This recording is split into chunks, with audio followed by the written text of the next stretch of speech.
আমার স্বামী এখন মেন্টাল ধরেন, এখন তার তো মানে কোনো নাই আমার সন্তানরা আমি কিভাবে মানুষ করব সেই একটু চিন্তা করি। সরকার যেন আমার ছেলেদের জন্য মুখের দিকে একটু তাকিয়ে তাদের জন্য একটু বিচার মানে সেই বিচারটাই যেন করে। ঘুমাইছিলাম রাত ৩টার সময়, আরোহণ স্যার ফোন করে আমারে বলছে যে আপনার স্বামী কি আপনার সঙ্গে কথা বলছে, এরকম বলছে। তা আমি বলছি না, ওনার সাথে তো আমার এখন পর্যন্ত কথা হয়নি। তো আপনার স্বামী শুনছেন নাকি যে আপনার স্বামী একজনকে খুন করেছে? এটার বিষয় কারণ হচ্ছে তার মানসিক সমস্যা আছে, কেননা সে মাদকাসক্তিতে আসক্ত ছিল।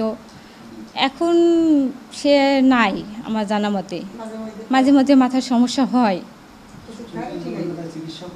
হ্যাঁ, পাবনায় চিকিৎসা করছি আমি ওরে, সরকার থেকে পাবনায় চিকিৎসা করেছে। হ্যাঁ, বাড়িতে এসে একটু ঝামেলা করে, ভাঙচুর করে, রাগ উঠে গেলে বা মাঝে মাঝে সে মানে জ্ঞান করে ফেলে, ভারসাম্য হারাই ফেলে। আমার স্বামী এখন মেন্টাল ধরেন, এখন তার তো মানে কোনো নাই আমার সন্তানরা আমি কিভাবে মানুষ করব সেই একটু চিন্তা করি। সরকার যেন আমার ছেলেদের জন্য মুখের দিকে একটু তাকিয়ে তাদের জন্য একটু বিচার মানে সেই বিচারটাই যেন করে। আগে আমার স্বামী একবার হচ্ছে চাকরি খাগড়াছড়িতে চাকরি অবস্থা থেকে প্রায় 14 মাস হচ্ছে বাড়িতে এসে বসছিল ধরেন, মানে চাকরি সাইডে চলে এসেছিলো।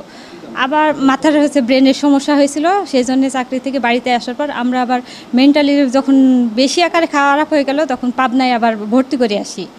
ওখান থেকে তারপর সরকারিভাবে তার চিকিৎসা হয়, তারপর বাড়িতে আসে, আবার আমরা ধরেন তাকে ওষুধ খাওয়াই, ট্রিটমেন্ট করি, ভালোই।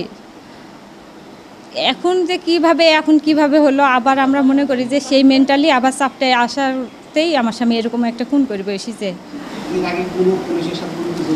হ্যাঁ, এরকম এক জায়গায় হয়েছিল ঢাকাতে। সেটা হচ্ছে আমার স্বামী খাবার নিয়েছিল ক্যান্টিন থেকে, খাবারটা আমার স্বামীর হাত থেকে ফেলাই দিয়েছিল।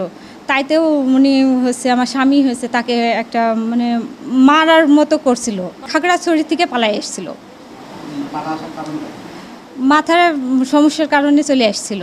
চাকরি থেকে চলে আসি আবার 14 মাস পরে আবার সে চাকরিতে আবার জয়েন করে, সেটা হচ্ছে ঢাকাতেই জয়েন করে।